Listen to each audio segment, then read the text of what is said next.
कुछ समय पहले एक राजा एक रानी, उनकी कोई संतान नहीं थी। रानी भगवान से रोज यही प्रार्थना करती थी कि भगवान मेरे कोई एक संतान हो। फिर वह दिन आ गया और रानी की एक लड़की पैदा हुई।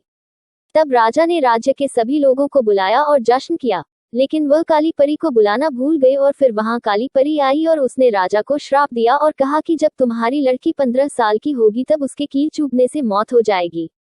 यह सुनकर राजा परेशान हो गया। तब वहां सफेद परी ने राजा से कहा, मैं सांप को खत्म तो नहीं कर सकती, पर हाँ इसका उपाय बता सकती हूँ। आपकी लड़की के किन लगने से 100 साल के लिए सो जाएगी और फिर कभी कोई सुंदर राजकुमार वहां आएगा और आपकी बेटी को छुएगा तब वह सही हो जाएगी। और फिर क्या था, धीरे धीरे राजा की बेटी बड़ी होने लगी और वह बड़ी हो गई।